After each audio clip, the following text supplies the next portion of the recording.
తెలంగాణలో ఇప్పటికిప్పుడు ఎలక్షన్లు జరిగితే మొత్తం 119 స్థానాల్లో 70కి పైగా స్థానాలతో బీఆర్ఎస్ అధికారంలోకి వస్తుంది. ఈ విషయం సీఎం రేవంత్ రెడ్డి చేయించుకున్న సొంత సర్వేలోనే తేలింది అని చెప్పి కేటీఆర్ అన్నాడు. దీనికి కౌంటర్గా రేవంత్ రెడ్డి అసలు 119 స్థానాలు కాదు ఉండేది, 2028లో అసలు ఎలక్షన్సే జరగవు, 2029 మేలో జరుగుతాయి, అప్పటికి 182 అసెంబ్లీ స్థానాలు అవుతాయి, ఇందులో 117 స్థానాలు కాంగ్రెస్ పార్టీ గెలుస్తుంది అని చెప్పి సీఎం రేవంత్ రెడ్డి కౌంటర్ ఇచ్చిండు. రాబోయే ఎన్నికలు 2029 డిసెంబర్లో జరగవు, 2028 డిసెంబర్లో జరగవు, 2029 మే జూన్ మాసంలో మన శాసనసభ ఎన్నికలు జరుగుతాయి.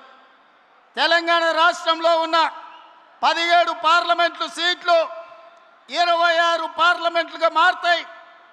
119 ఉన్న శాసనసభ నియోజకవర్గాలు 182కు పెరుగుతాయి. ఈరోజు చెప్తున్నా 182 శాసనసభ నియోజకవర్గాలలో 117 సీట్ల పైన గెలిచి 117 మీడియా మిత్రులారా రాసుకోండి, 117 అంటే 117 శాసన సభ్యులను గెలిపించుకొని రెండవసారి తెలంగాణ రాష్ట్రంలో ప్రజాపాలనను కాంగ్రెస్ ప్రభుత్వాన్ని గెలిపిస్తాం. అంతేకాదు తెలంగాణలో ఎంపీ స్థానాలు కూడా 26కు పెరుగుతాయి అంటున్నారు సీఎం రేవంత్ రెడ్డి. మరి ఇది వాస్తవమేనా? అసలు ఏ లెక్క ప్రకారం ఈయన 182 స్థానాలకు పెరుగుతాయి అంటున్నారు. అసలు ఏ పార్టీ ఎన్ని సీట్లు గెలుస్తుందో అనేది పక్కన పెడితే అసలు ఏంది 182 స్థానాల లెక్కేంది అంటే, వాస్తవానికి రీసెంట్గానే కేంద్ర ప్రభుత్వం డీలిమిటేషన్ బిల్లుని మహిళా రిజర్వేషన్ బిల్లుతో కలిపి 131వ రాజ్యాంగ సవరణ కింద పార్లమెంట్లో పెట్టింది. పూర్తి స్థాయిలో అంటే ఇది రాజ్యాంగ సవరణ బిల్లు కాబట్టి 2/3 మెజారిటీ ఉండాలి. ఆ పూర్తి స్థాయి మెజారిటీ లేకపోవడం వల్ల ఈ బిల్లు పాస్ కాలేదు, వీగిపోయింది. 2 సభల్లో, రాజ్యసభలో లోక్సభలో 2 చోట్ల వీగిపోవడంతో కేంద్ర ప్రభుత్వం వెనక్కి తగ్గింది. కానీ ఎప్పుడైతే బెంగాల్ ఎలక్షన్స్ తర్వాత, తమిళనాడు ఎలక్షన్స్ తర్వాత మొత్తం కేంద్ర ప్రభుత్వ ఆలోచన మారిపోయింది. బెంగాల్లో బీజేపీ అధికారంలోకి వచ్చింది. వాస్తవానికి ఈ డీలిమిటేషన్ బిల్లు వీగిపోయిన తర్వాత చాలామంది అనుకున్నది ఏంటంటే 2026 జనాభా లెక్కల తర్వాత ఆటోమేటిక్గా డీలిమిటేషన్ కమిషన్ ఏర్పడుతుంది రాజ్యాంగం ప్రకారం. సో 2026 జనాభా లెక్కలు అయిపోయేసరికి 2027 ఎండింగ్ అయింది. అప్పుడు డీలిమిటేషన్ కమిషన్ ఏర్పాటు చేస్తే ఆ డీలిమిటేషన్ కమిషన్ రిపోర్ట్ ఇచ్చేసరికి 2030 కావచ్చు. సో ఇప్పుడు కమింగ్ ఎలక్షన్స్ కూడా ఇప్పుడున్న పార్లమెంట్ స్థానాలు, అసెంబ్లీ స్థానాలతోటే జరగవచ్చు అని చెప్పి చాలామంది అనుకున్నారు. కానీ ఈ బెంగాల్ ఎలక్షన్స్ తర్వాత పూర్తిగా కేంద్ర ప్రభుత్వ వ్యూహాలు పూర్తిగా మారిపోయినాయి. బెంగాల్లో టీఎంసీ ఓడిపోవడంతో ఆ పార్టీకి చెందిన 20 మంది ఎంపీలు పక్కనే ఉన్న త్రిపురకు చెందిన ఒక పార్టీ ఉంది, నేషనలిస్ట్ సిటిజన్స్ ఫోరమ్ సంథింగ్ ఏదో ఎన్సిపిసి ఏదో సంథింగ్ ఉంది, ఆ పార్టీలో జాయిన్ అయిపోయారు ఈ 20 మంది ఎంపీలు. ఇప్పుడు ఆ పార్టీ ఎన్డీఏలో భాగస్వామ్య పక్షంగా ఉంది. సో అట్లా ఎన్డీఏ బలం ఇంకో 20 మంది ఎంపీలు పెరిగారు లోక్సభలో.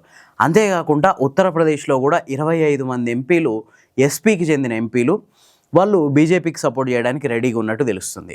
అంతేకాకుండా మహారాష్ట్రలో ఉద్ధవ్ ఠాక్రే శివసేనకు చెందిన 6 ఎంపీలు షిండే శివసేనలో చేరిపోయారు. సో ఇట్లా రకరకాల మార్గాల్లో లోక్సభలో బలం పెంచుకుంటుంది ఎన్డీఏ గవర్నమెంట్. దీంతోపాటు ఉత్తరాది రాష్ట్రాల్లో, దక్షిణాది పార్టీల్లో అటు ఎన్డీఏలో కాకుండా ఇటు యూపీఏలో కాకుండా ఉన్న పార్టీలతో చర్చలు జరుపుతుంది కేంద్ర ప్రభుత్వం.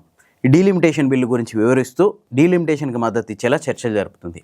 సేమ్ రాజ్యసభలో కూడా ఇదే పరిస్థితి నెలకొంది. ఆల్రెడీ పంజాబ్కి చెందిన 6 రాజ్యసభ ఆప్ ఎంపీలు బీజేపీలో జాయిన్ అయ్యారు. సో ఇట్లా లోక్సభలో, రాజ్యసభలో రెండిట్లలో 2/3 మెజారిటీ సాధించేందుకు చాలా వ్యూహాత్మకంగా పావులు కలుపుతుంది BJP. So next parliament sessions వచ్చేసరికి మొత్తం ఈ ఏర్పాట్లన్నీ పూర్తి చేసుకొని, అంటే ఈ సరిపోయినంత ఎంపీలని కలెక్ట్ చేసుకొని పెట్టుకోవడం, అంటే వేరు పార్టీల నుంచి మద్దతు కూడగట్టుకోవడంతో పాటు ఆల్రెడీ వేరే పార్టీల నుంచి మొత్తం పార్లమెంటరీ పక్షాలే విడిపోయి ఎన్డీఏలో విలీనమయ్యేలా, కొన్ని ప్రాంతీయ పార్టీల సపోర్ట్ తీసుకునేలా బీజేపీ చాలా వ్యూహాత్మకంగా అడుగులేస్తుంది. వచ్చే పార్లమెంట్ సెషన్స్ వరకు ఈ వ్యవహారాన్ని కంప్లీట్ చేసుకొని 132వ రాజ్యాంగ సవరణ ద్వారా డీలిమిటేషన్ బిల్లుని మరోసారి పార్లమెంట్లో ప్రవేశపెట్టడానికి ట్రై చేస్తుంది. ఇదే జరిగితే ప్రతి రాష్ట్రంలో 50% సీట్లు పెరుగుతాయి. సో ఇప్పుడు మన దగ్గర ఉన్నది 119 సీట్లు, ఇందులో 50% అంటే ఇంకో 60 సీట్లు పెరుగుతాయి. సో ఆ లెక్కన మొత్తం 182 సీట్ల వరకు పెరగొచ్చు అనే అంచనాలు వినిపిస్తున్నాయి. సేమ్ పార్లమెంట్ సీట్లు కూడా 17 నుంచి 26 వరకు పెరగొచ్చని చెప్పి అంచనాలు వేస్తున్నారు. ఇదే విషయాన్ని రేవంత్ రెడ్డి ఆ బహిరంగ సభలో చెప్పిండు. దాంతోపాటు జమిలీ ఎన్నికలు, దీని మీద కూడా కేంద్ర ప్రభుత్వం వ్యూహాత్మకంగా ముందుకెళ్తుంది. జమిలీ ఎన్నికలు కూడా సాధ్యమైతే 2028లో తెలంగాణ ఎలక్షన్స్ ఉండకపోవచ్చు. వీలైతే తెలంగాణ అసెంబ్లీ గడువుని 6 నెలలు పెంచడమా, లేదంటే అసెంబ్లీని రద్దు చేసి ఇక్కడ రాష్ట్రపతి పాలన పెట్టి 2029లోనే మొత్తం లోక్సభతో పాటు అసెంబ్లీలకు కూడా ఎలక్షన్లు జరిగేలా చూడడం. దీని మీద కేంద్ర ప్రభుత్వం చాలా గట్టిగా కసరత్తు చేస్తున్నట్టు అనిపిస్తుంది. కసరత్తు చేయడం కాదు, ఆల్మోస్ట్ డిసైడ్ అయిపోయినట్టు కూడా తెలుస్తుంది. సో అదన్నమాట. ఇదంతా పర్ఫెక్ట్ గా జరిగితే 2029 మేలో 182 స్థానాలకి తెలంగాణలో అసెంబ్లీ సీట్లు పెరగనున్నాయి. సో అది ముచ్చట. ఏదైతే ఏంది, సీట్లు పెరిగినా తగ్గినా అది కాంగ్రెస్కి లాభమా, బీఆర్ఎస్కి లాభమా, ఎవరు గెలుస్తారన్న విషయం పక్కన పెడితే వచ్చే ఎలక్షన్లో ఏ పార్టీ మెజారిటీ స్థానాలను గెలుచుకోబోతుందని మీరు అనుకుంటున్నారు? బీఆర్ఎస్సా, కాంగ్రెస్సా, బీజేపీయా? మీకేమనిపిస్తుంది? కామెంట్స్లో చెప్పండి.